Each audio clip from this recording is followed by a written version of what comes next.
Hey guys, welcome to my fourth episode of the Hardcore Ironman journey.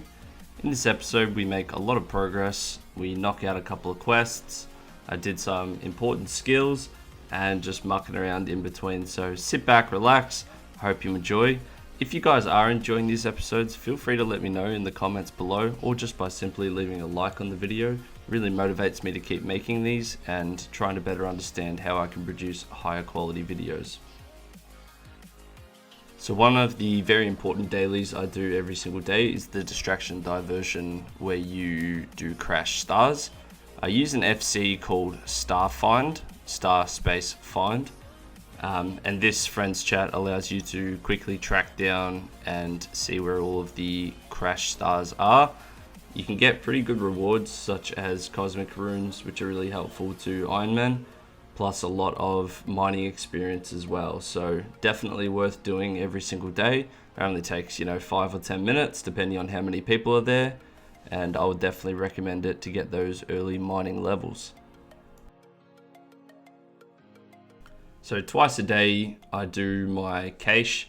This is really good for early divination levels. I absolutely hate training divination, so this little distraction diversion makes it actually a little bit fun, and you can get pieces of the divination outfit. As you saw, I just got one there. From there I decided to unlock Metaphos, so here I am completing a couple of the prerequisite quests, starting with Stolen Hearts. You get a couple of XP lamps as well, which are always good for those early levels.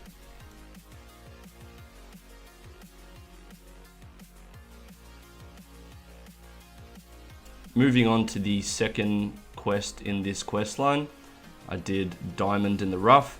This quest has actually got a lot of funny dialogue. I didn't mind doing it at all, and using those lamps to get some early levels yet again. So on the way to Metaphos during the quest, there's a carpet ride, and for whatever reason, A, my carpet didn't appear, and B, it looked like I went underneath Alcarid at one point, so kind of a fun little graphical glitch there, and I just carried on with the quest. But here we are, we're finally unlocking Metaphos. That's the Jack of Spades quest complete. Got a couple of thieving levels as well. And as always, when entering into a new area, make sure to unlock any of the nearby lodestones so you can travel back faster. And Metaphos, of course, being famous for its obelisks and the corrupted scarabs minigame, as well as having a lot of good woodcutting and fishing spots to train. Speaking of training, I moved on to do a little bit of AFK fishing while I was editing some videos for my YouTube channel. We managed to snag up a couple of quick levels. And then following that, I moved on to cooking all of those fish that I just caught. So I got salmon and some pike as well. It's good low-level food for when I'm not trying to do bossing. Maybe I'll use it for Slayer and quests and just any time I don't need, really good food. But it's always good to have a little bit of extra food, especially on the hardcore at the very start. Something I do every single week as well is the statues. So these can be built with the strange rocks that you get during skilling. They give a little bit of experience as well, so I would highly recommend for any new account doing your statues every single week. All you have to do is train a little bit in every skill until you receive a strange rock in your inventory, and then you can also put them in a strange rock collection bag, which you can get from the museum in Varrock. Every time you do a couple of quests as well, make sure to head upstairs, chat to this idiot, and you'll give him some information about his displays. In return, he will give you experience lamps, which you can use on any skills. So I decided to grab a couple of lamps off him. Actually, I think I only got one here, and I'll be putting that towards Herblore, being a Ironman.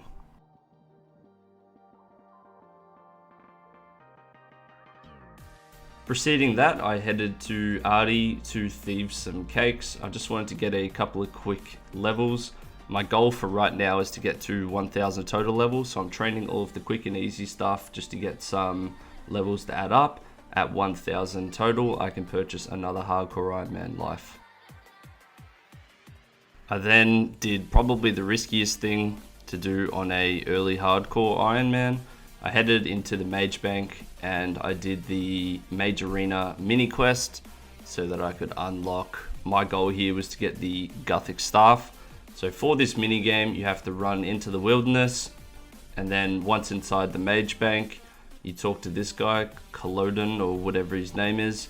You have to defeat all 4 of his forms, and then upon defeat, he allows you to step into the sparkling water.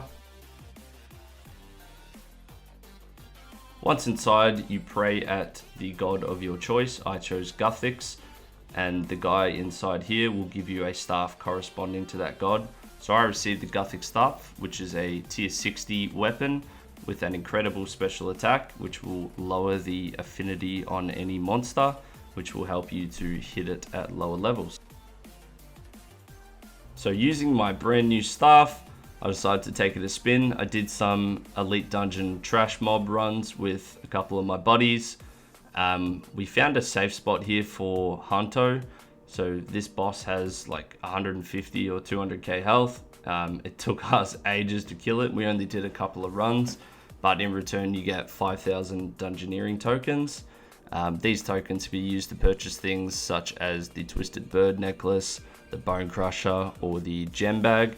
There's a lot of little useful upgrades, as well as in the future I'll be doing this to get the chaotic weapons. But yeah, we did a couple of runs. The GP here as well is insane. I was making approximately 2 mil per hour, including all the high elks and stuff like that.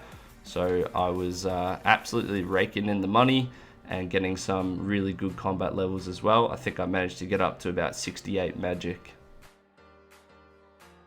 I went forth and purchased the Gem Bag. This is really useful for uncommon gem rock mining. I'm doing this to gain some quick crafting levels, and using my Gem Bag allows me to store all of the rubies, emeralds and sapphires that I mine straight into the bag, so I don't have to keep running back and forth to the bank. And as you can see here, I managed to scrape up a couple of quick crafting levels, which will be very useful for the future when doing quests, as well as crafting my own jewelry such as Amulet of Glory or Combat Bracelet. Later that evening on stream, I decided it was time to go and attempt Dragon Slayer. I would not recommend using magic to defeat Elvarg, which is the dragon at the very end of the quest. I had incredibly low accuracy, although when I did hit, I hit pretty high. But you can see here I'm panicking a little bit. But I did use hardly any supplies. I was incredibly happy to finish that quest. Just ignore what I'm doing up there. This quest gives a lot of strength and defense XP, as well as the ability to purchase rune plate bodies and the Mystic Top. I could already have a rune plate body through the mining and smithing rework, but what I didn't have was the Mystic Top, so I was able to upgrade that, get rid of the shitty Batwing top I'd been using for a couple of days, and that's a nice little upgrade there. Finishing off for the night, I decided to bang out just one more quest. This one was Sea Slug. It gives a little bit of fishing experience and it's nice, quick and easy. Remembering always to do my daily challenges whenever they stack up. For this one I had rune crafting. But that will pretty much wrap it up for this episode. I'm still very much enjoying playing on the Ironman. It's a good break from Mainscape, at least until the new bosses come out. So thank you very much for watching. If you did enjoy, feel free to leave me a comment and remember to leave a thumbs up on the video. I'll see you guys in the next episode. Let's hope I don't die before then. See you guys.